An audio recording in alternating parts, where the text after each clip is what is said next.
nous allons voir le cas de Anne. Face à une préoccupation, que faire? C'est le thème du message. Et tu peux remplacer, face à la situation de mon petit-fils, Abi, que faire?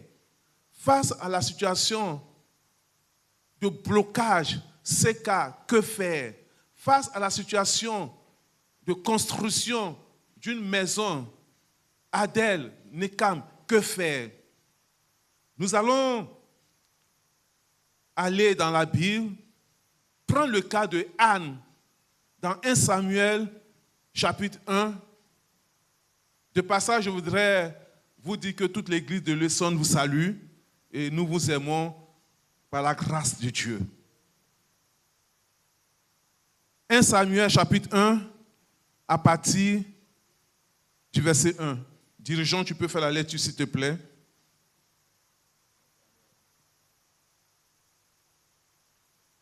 Samuel 1, à partir du verset 1. Il y avait un homme de Ramathaïm, Stophim, de la montagne d'Éphraïm, nommé Elkana, fils de Jéroam, fils d'Éliu, fils de Tohu, fils de Chup,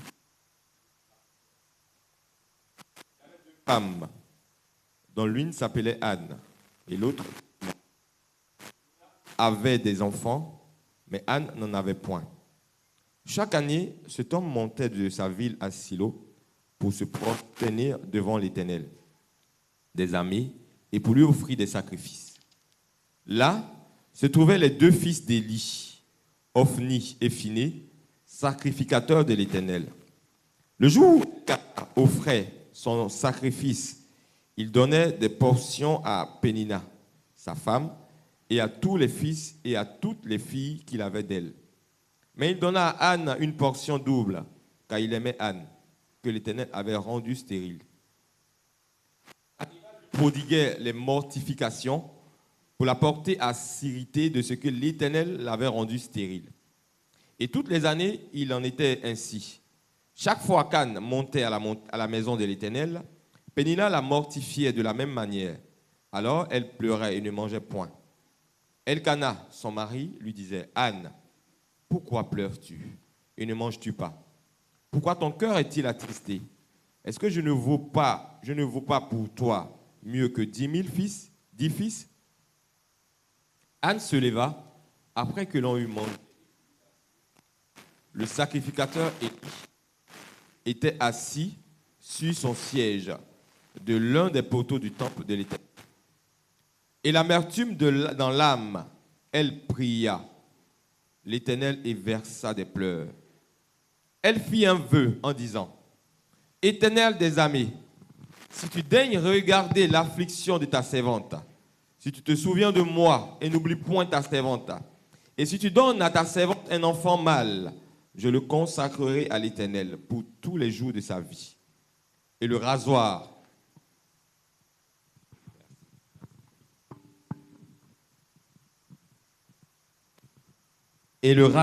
ne passera point sur sa tête. » Comme elle restait longtemps en prière devant l'Éternel, Élie observa sa bouche. Anne parlait dans son cœur et ne faisait que remuer les lèvres, mais on n'entendait point sa voix. Élie pensa qu'elle était ivre et il lui dit, « Jusqu'à quand seras-tu dans l'ivresse? Fais passer ton vin. » Anne répondit, « Non, mon Seigneur, je suis une femme qui souffre en son cœur, et je n'ai bu ni vin, ni boisson enivrante. Mais je répandais mon âme devant l'Éternel. »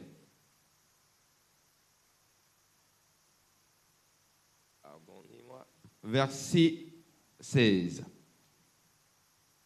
Ne prends pas ta servante pour une femme pervertie, car c'est l'excès de ma douleur et de mon chagrin qui m'a parlé jusqu'à présent. Elle a repris la parole et dit, Élie reprit la parole et dit, « Va en paix, et que le Dieu d'Israël exauce la prière que tu lui as adressée. » Elle dit, « Que ta servante trouve grâce à tes yeux. » Et cette femme s'en alla. Elle mangea et son visage ne fut plus le même. Ils se levèrent de bon matin Et après s'être prosterné devant l'Éternel, il s'en retournait et revient dans les maisons à Rama. Alléluia, on va continuer après. Merci, assistant. La Bible nous dit que chaque année, Elkana allait avec ses femmes, ses enfants. Pélina avait des enfants. Anne n'avait pas. Mon frère Seka vient. Seka, supposons que c'est une sœur. Tu n'es pas une sœur, hein? Et la sœur se marie. Ah, ma sœur, ton ventre est toujours plein, hein? Ah, ton ventre ne grossit même pas. Qui sait qu'elle vient de se marier? Et elle est mariée. Elle doit avoir une grossesse. Et on va se moquer indirectement. Il y a certains qui sont moqués des sœurs. Ah, ma sœur, depuis, hein, c'est des mortifications. Anne, elle en souffrait. Il sait, ou bien elle sait que le frère n'a pas les papiers, mais tu vas qu'en Abidjan? Tu vas qu'en Afrique? Des mortifications. Ah, moi, je suis bien d'Abidjan. Hein? Tout ça là, pour le faire pleurer, pour faire pleurer la sœur. Merci, Seka. On dit chaque année, Pélina a eu des enfants. Si on suppose qu'il y a 3 ans pour chaque enfant, ça veut dire qu'Anne en a souffert. Et la Bible nous dit que chaque année, ils vont adorer Dieu. Et c'est quand ils vont adorer Dieu qu'elle va se moquer. Certains vont dire, mon bébé vient me donner de l'eau. Ah, c'est bien, moi j'ai enfant. Tu vois, des paroles qui vont faire pleurer l'autre. Je ne sais pas si vous avez entendu certaines choses là, dans certaines familles. De la manière dont les gens parlent, ça fait pleurer. Ah, c'est bien. Moi, Dieu a béni, il m'a béni. Il a béni mes enfants. Et qui sait que l'autre n'a pas d'enfant. Pourquoi tu lui répètes cela? Qui sait que l'autre est comme ça. Pourquoi tu lui répètes? Ah, elle en a souffert. Des mortifications. Il y avait du mépris. Du mépris. De la haine. La Bible dit que la mortification. Dans mortification, il y avait mort dedans. Il y a le mot mort. Donc ça veut dire qu'elle en souffrait. Est-ce que toi qui ne mortifies pas ton frère, par ton regard, par ton comportement, par ta manière d'agir, il y a des mortifications.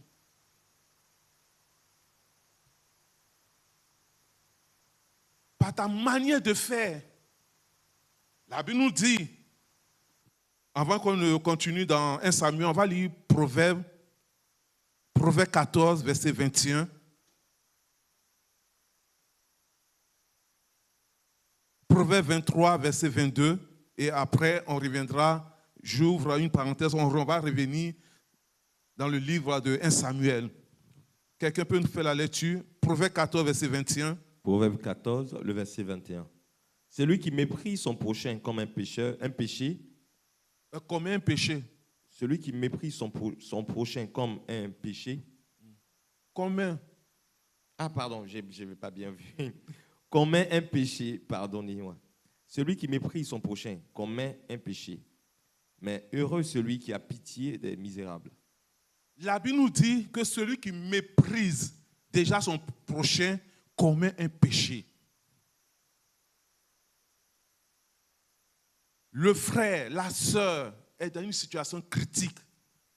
Si tu le méprises, tu pèches et tu meurs, tu vas directement à l'enfer. Ça, c'est le boulevard pour l'enfer.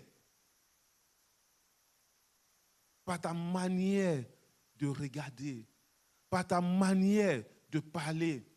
Souvent, on juge. Souvent, quand ce n'est pas ce frère Ou bien ce responsable, ce pasteur qui dirige, qui prêche, qu'est-ce qu'il va me dire? Qu'est-ce qu'elle va me dire? On dit, il y a tel programme. Et pour aller au programme, on demande qui prêche, qui dirige. Et en fonction des personnes, on participe à certains programmes. C'est du mépris. Anne, elle a connu le mépris. Même on méprise aussi nos parents. Proverbe 23, verset 12. Proverbe 23, le verset 12. Ouvre ton cœur à l'instruction et tes oreilles aux paroles de la science.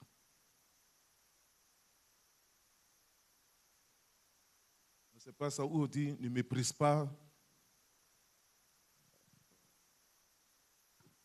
Proverbe 23, verset 22. Verset 22. Écoute ton père, lui qui t'a engendré, et ne méprise pas ta mère quand elle est devenue vieille. Souvent, nos parents, on les méprise par nos manières d'agir. Frères et sœurs, mépriser son père, mépriser sa mère, c'est un péché qui n'honore pas cette personne. Je reviens avec l'histoire de Anne. Il y a des personnes qui vont te mépriser, qui vont te mortifier pour que tu te fâches. Au verset 7, on a vu Anne qui avait la maîtrise de soi. Puisque la Bible nous dit que chaque année, c'était la même chose. Quand Anne va à la maison du Seigneur, tu quittes le monde, dimanche tu te déplaces pour venir à l'église, pour venir louer Dieu. Mais quand tu vas arriver, tu vas voir ce frère, tu vas voir cette sœur, ce responsable, te parler mal, te mépriser. Mais Anne, elle a su se maîtriser. Tout va bien. Je rends grâce au Seigneur. Je n'ai pas mangé, je rends grâce au Seigneur. Je n'ai pas d'enfant, je rends grâce au Seigneur. On va juger, parce que tu es pécheur, qu'aujourd'hui tout est bloqué dans ta vie. C'est parce que. Et ils vont se mettre à la place de Dieu. Or, eux-mêmes là, ils sont amis de Satan. Et tu veux te mettre à la place du Dieu créateur pour juger ton frère, pour juger ta soeur. Anne a su se maîtriser. Anne était patiente. Ça n'a pas amené Anne à être découragée. Parce que chaque année, elle allait dans la maison de Dieu pour rendre grâce au Seigneur. Toi, à cause de cette situation, aujourd'hui tu es déçu, tu es découragé, tu es abattu. Parce que on dit on va jeûner les 40 jours. Et pendant ce jeûne, tu ne vois rien. Tu ne vois rien. À quoi bon de jeûner? Anne, c'était les pleurs. C'était les pleurs. Elle pleurait. Elle passait tout le temps à pleurer.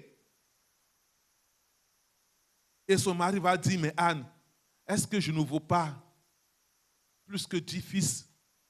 Ce n'était pas l'argent, parce que la Bible nous dit que son mari donnait la double portion. Mais ce n'était pas l'argent qui était sa préoccupation.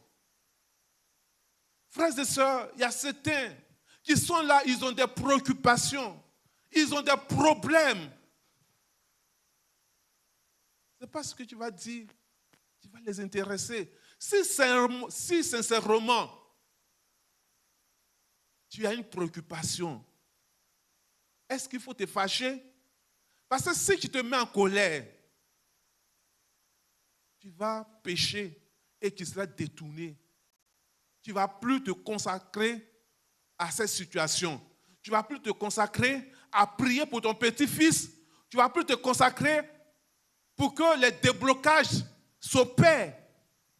Tu vas être dans la distraction. Et tu vas penser chaque jour, regarde ce frère, regarde comment il m'a parlé. Le diable a dit, tu vois le pasteur, Quand il prêchait, il a dit celui-là, il a montré son doigt, il t'a montré du doigt. C'est de toi qu'il parle. Or, ce n'était pas de toi. Et à cause des situations, finalement, moins de choses, je vais braquer. Anne n'a pas fait cela. Le verset 9 nous dit que quand son mari a dit, mais est-ce que je ne vaux pas plus que 10 fils? Elle a écouté son mari. Après le repas, elle a pris, elle s'est levée, elle allait manger. Combien de femmes, combien de maris s'écoutent dans les foyers? Ton mari parle 1, tu as déjà parlé 2, même 5. Anne a écouté son mari. Quand tu as une préoccupation, il faut te mettre dans les dispositions. Sauf si ce n'est pas préoccupant pour toi. Anne pouvait aller faire des histoires. Elle pouvait se battre. Parce que chaque année, je viens. Anne, moi j'ai enfant. Et chaque année, dans la maison de Dieu, je dis entre nous, si quelqu'un te fait ça pendant des années, qu'est-ce que tu vas faire? Mais tu as dit trop, c'est trop, n'est-ce pas? Trop, c'est trop. Et tu vas utiliser le verset qui dit réponds à l'insensé selon sa folie. On va créer maintenant un verset. La Bible dit que réponds à l'insensé selon sa folie. Oui, Anne. Pélina, tu me dis quoi? Dis un mot encore. Dis un mot. Et il va commencer à trembler. Dis un mot. Tu me verras. De quelle voix je me chauffe? Il va commencer à trembler. Mais Anne est restée tranquille. Elle est restée tranquille. Des années. Parce que Anne avait une préoccupation. Elle va faire recours à Dieu au verset 10. Anne va faire recours à Dieu dans la prière. Mon frère, ma soeur, quand tu as une situation, fais recours à Dieu. L'homme a beau parler, l'homme ne sera pas ta solution. C'est des épreuves. Il va passer par ton intime. Souvent on dit, mais c'est mon intime. Il m'a déçu. Il m'a blessé. C'est mon confident. On faisait tout ensemble. Je n'imaginais pas qu'il puisse me faire cela. Je ne sais pas si ça vous est arrivé un jour. À qui cela est arrivé? Il y a quelqu'un qui t'a blessé. Ah, c'est une seule personne.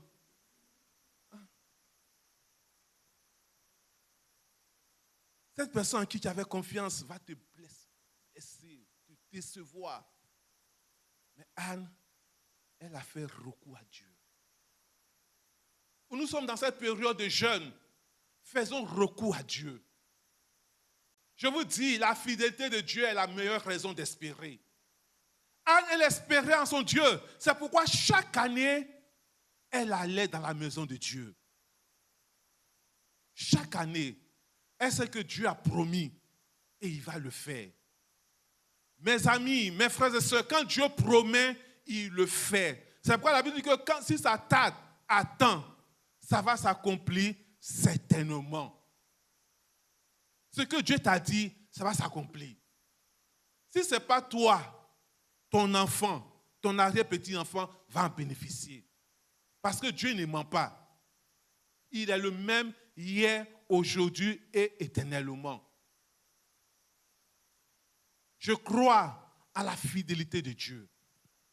Ça, personne ne peut m'arracher cela.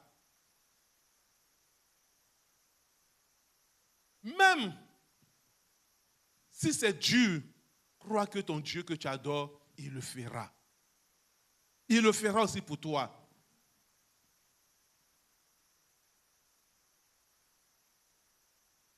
Il m'est arrivé une année de dire au Seigneur, ce n'est pas moi qui t'ai crucifié. C'est Judas. Si tu vas me donner là, ce n'est pas moi. Va te fâcher avec Judas. Moi, il faut me donner ma chose. Et le Seigneur le fera. Anne a fait recours à Dieu. Face à une situation qui te préoccupe, fais recours à Dieu. Deuxième, au verset 11, elle a fait un vœu à Dieu. Elle a fait un vœu à Dieu. Seigneur, ce qu'il me donne, voici ce que je vais te faire. Mais toi, tu as fait des vœux. Je vais donner pour la construction, l'achat du temple de Paris. Et quand la fin du mois arrive, tu disparais. Quand il s'agit des cotisations, tu disparais. Tu dois respecter tes vœux. Respectons nos vœux parce que le Seigneur, il tient compte. La troisième chose qu'elle a faite, elle est restée dans la prière, longtemps dans la prière. Élie pensait que Anne était ivre. Laisse les gens penser. Ce qui importe, ce n'est pas ce que les gens disent de toi qui importe, mais qu'est-ce que Dieu dit de toi? C'est ce qui est plus important.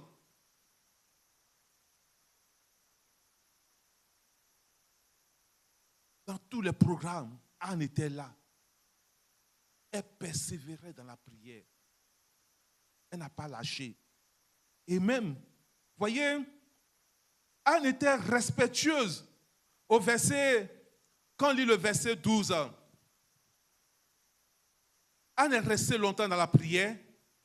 Et qu'est-ce qu'elle va dire à Élie?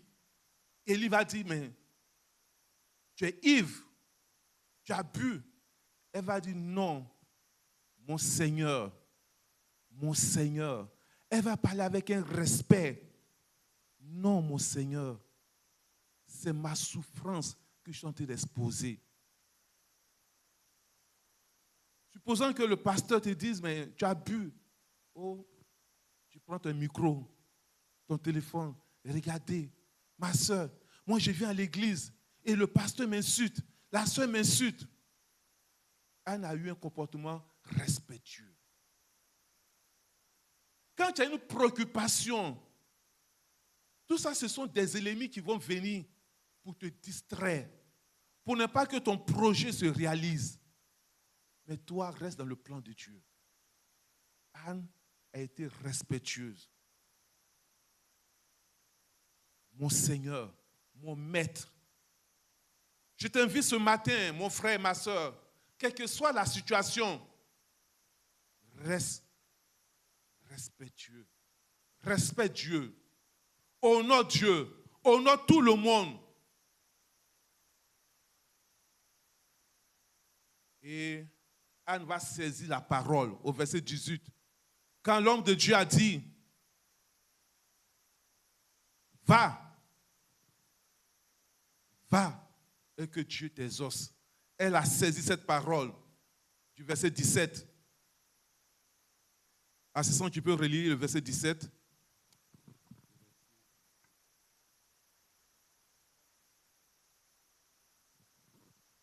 Élie reprit la parole et dit, va en paix et que le Dieu d'Israël exauce la prière que tu lui as adressée. Verset 18. Elle dit, que ta servante trouve grâce à tes yeux. Et cette femme s'en alla. Elle mangea et son visage ne fut plus le même. Anne a saisi cette parole.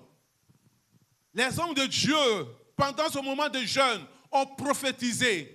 On parlait de la part de Dieu. Mon frère, ma soeur, saisis cette parole. Il faut la saisir. Alléluia. Dis, je saisis cette parole.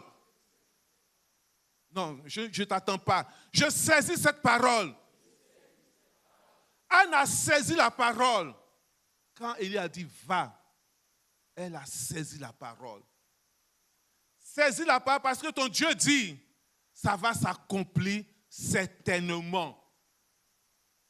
Même si ça tarde, regardez Dieu, des os, quelqu'un qui est squelette. Un squelette qui devient chair. Est-ce que ce n'est pas puissant? Ce Dieu fait de grandes choses.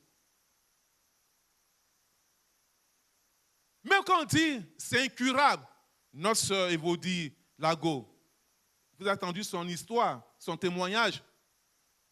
Le médecin avait dit que sa fille avait une maladie de peau incurable. Vous avez écouté son témoignage? Maladie incurable. Mais elle a dit quoi? Non, ma fille ne va pas avoir cette maladie incurable. Elle a saisi la parole de Dieu. Elle a dit pendant ce jeûne, je ne peux pas faire 40 jours de jeûne, mais quand c'est une préoccupation, sa fille elle est très belle, mais elle ne va pas grandir avec cette maladie de peau. Mais elle a saisi la parole et elle a prié. Finalement, Dieu a fait de grandes choses. Mon frère, ma soeur, ce matin, je t'invite à saisir cette parole. Ton Dieu fera de grandes choses dans ta vie. Pour ton enfant, pour lequel tu pries, pour cette situation, sache que ton Dieu fera de grandes choses. Il ne va pas te trahir. Il ne va pas t'abandonner. Est-ce que quelqu'un peut me dire Amen? Est-ce que quelqu'un peut me dire Amen? Est-ce que quelqu'un peut acclamer ce Dieu merveilleux qui n'échoue jamais? Ton Dieu, il n'échoue jamais. Et Anne a saisi cette parole. N'appelle pas à conjuration ce que les gens appellent conjuration. Même si le médecin dit ça, c'est impossible, dis que Dieu va le faire. Dieu va le faire. Il va le faire pour toi.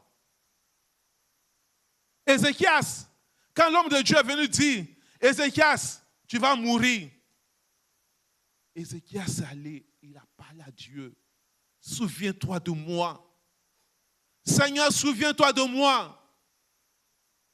Et avant que l'homme de Dieu ne sorte de la cour, Dieu va parler à l'homme de Dieu. Reviens. Dis à mon serviteur Ézéchias, je te donne 15 ans en plus. Est-ce que ce n'est pas une grâce? Qui sait que ton frère, ton parent va mourir. Et Dieu dit ainsi par l'Éternel, ce temps ne va pas mourir. Je lui ajoute encore 15 ans. C'est ce Dieu-là à qui il faut faire confiance quand tu as une préoccupation. Quand il y a des blocages, c'est à ce Dieu-là il faut faire confiance. Et finalement, au verset 20, Anne est tombée enceinte. Verset 24, la Bible nous dit que Anne va respecter son vœu. Plusieurs ont fait des vœux à Dieu, mais ils n'ont pas tenu parole. Anne est venue vers Élie pour dire, c'est pour cet enfant que je priais. C'est pour cette situation que je priais. Et elle va rendre témoignage. Verset 24, verset 26, verset 27. Anne va rendre témoignage. N'ayons pas peur de rendre témoignage des hauts faits de Dieu. Que sa louange soit toujours dans ta bouche. Non, si je rends témoignage, les sorciers. Qui est le sorcier devant le Dieu des dieux? Je suis déçu des chrétiens qui glorifient Satan. Je suis déçu des chrétiens qui glorifient la franc-maçonnerie. Je suis déçu des chrétiens qui honorent Satan plus que Dieu. Pourquoi ne pas venir rendre témoignage? Ah, moi, la dernière fois j'ai rendu témoignage, après mes choses sont bloquées. C'est qu'il y a un problème dans ta vie. Toi-même, tu as le problème. Ah, moi, je ne rends plus témoignage. Hein. Allez-y, rendre témoignage. Regardez ce frère qui a dit, notre responsable de l'église Annès de l'Allemagne, j'espère que vous l'avez écouté hier, qui a parlé sur sa situation. Il dit, Seigneur, il faut que mes papiers soient débloqués. Que la personne ne dorme pas. Que tu tourmentes à cette personne. Lundi, c'est la personne qui l'a appelé pour dire, viens prendre tes papiers. Viens prendre tes papiers. Face à une situation qui est préoccupante, mon frère, ma soeur, il ne faut pas jouer. Parce qu'on est tous ici à l'église, mais on n'a pas les mêmes préoccupations. On n'a pas les mêmes besoins. Ne te laisse pas distraire par qui que ce soit. Je te dis ce matin, ne te laisse pas. Quand on finit, chacun va avec ses préoccupations. Chacun va avec ses besoins. Celui qui a venu te parler, c'est pour t'empêcher que Dieu réalise ce projet dans ta vie. Tu sais que c'est important pour toi, à moins que ça ne soit pas important. Si ce n'est pas important, c'est là qui va te laisser distraire. Ce matin, j'aimerais que tu reviennes à toi-même, que tu fasses comme Anne. Et finalement, Dieu va bénir Anne. Elle va tomber enceinte. Et elle a respecté son engagement. Elle est venue honorer l'homme de Dieu. Elle est venue remercier le Seigneur. Dans 2 Samuel 2, verset 21, la Bible nous dit qu'en dehors de Samuel, Anne a eu des enfants. Au total, elle a eu 6 enfants. 6 enfants. Pour une stérile, la stérilité, c'était pendant des années. Je ne sais pas si vous avez bien lu la Bible. C'est pendant des années, Anne était avec son mari. Ils ont fait des années. Assistant, tu peux lire 2 Samuel 2, verset 21, s'il te plaît.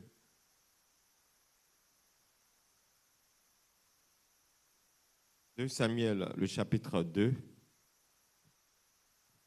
Ou bien celui qui a trouvé peut faire la le lecture. Verset 21.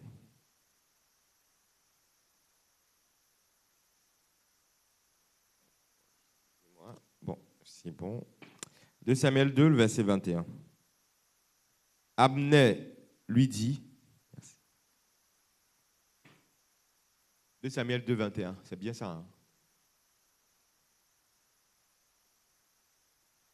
1 Samuel 2. Non, c'est 1 Samuel 2, pardonnez. 1 Samuel 2. 1 Samuel 2, verset 21. 1 Samuel 2, le verset 21. Lorsque l'Éternel a eu visité Anne, elle devint enceinte, et elle enfanta 3 fils et 2 filles. Et le jeune Samuel grandissait auprès de l'Éternel. Ouais, elle a eu 3 fils et 2 filles, plus Samuel, ça fait 6. Dieu bénit. À quand ma situation? Groupe musical. Jésus, ouais, ce chant. À quand ma situation? Le chant que tu as chanté tout à l'heure. Jusqu'à quand, Jésus, tu vas répondre à ma situation? Anne a été bénie. Mon frère part. Il y a eu un déblocage. Mais à quand pour moi, Jésus? Ce matin, tu vas dire au Seigneur, à quand? Tu vas parler à Dieu. Anne a crié. Anne a persévéré. Anne était respectueuse. Anne craignait Dieu. Quand il y a des préoccupations, ne prends pas des raccourcis. Ce Dieu, il est fidèle. À quand? Il demeure fidèle. Ce matin, j'aimerais te dire, mon frère, ma soeur, rien n'est impossible à ton Dieu. À Dieu, tout est possible. Est-ce que quelqu'un peut me répondre, peut répéter, à Dieu, tout est possible? Non, je ne suis pas convaincu. Je veux que quelqu'un dise, à Dieu, tout est possible. À Dieu, tout est possible. À mon Dieu, tout est possible. À mon Dieu, tout est possible. Rien n'est impossible à ton Dieu. Merci à l'assistant qui s'est levé pour dire que à Dieu tout est possible. Tu ne peux pas confesser que à Dieu tout est possible et être assis. À Dieu tout est possible. À Dieu tout est possible. Il change les temps et les circonstances en ta faveur. Dieu change les temps et les circonstances en ta faveur. Si tu crois, tu verras la gloire de Dieu. Et ce matin, j'aimerais t'inviter, frères et sœurs, à croire qu'à Dieu tout est possible. Oui, groupe musical. Jusqu'à quand, mon Dieu? N'est-ce pas toi qui changea le nom de Sarah? Le nom de Sarah. N'est-ce pas toi qui changea le nom de Jacob? N'est-ce pas toi qui changea le nom d'Abraham? N'est-ce pas toi qui a guéri Bartimée? Oh, quand est-ce que tu changeras aussi mon nom? Quand est-ce que tu vas changer la situation? À quel moment tu changeras aussi mon nom? Quand est-ce que tu changeras aussi mon nom? Oh Jésus. À quel moment tu changeras aussi mon nom? Les hommes m'ont donné un nom nouveau. Papa, change mon nom. On m'appelle le star. Papa, change mon nom. On m'appelle l'astérie. Papa, oh, change mon nom. On m'appelle célibataire. Papa, change mon nom. Oh, quand est-ce que tu changeras aussi mon nom? À quel moment tu changeras aussi mon nom? Oh, quand est-ce que tu changeras aussi mon nom? À quel moment tu changeras aussi mon nom? Les hommes m'ont donné un nom nouveau. Papa, change mon nom. On m'appelle l'astérie. Papa, change mon nom. On m'appelle sans emploi. Papa, change mon nom. Je n'ai pas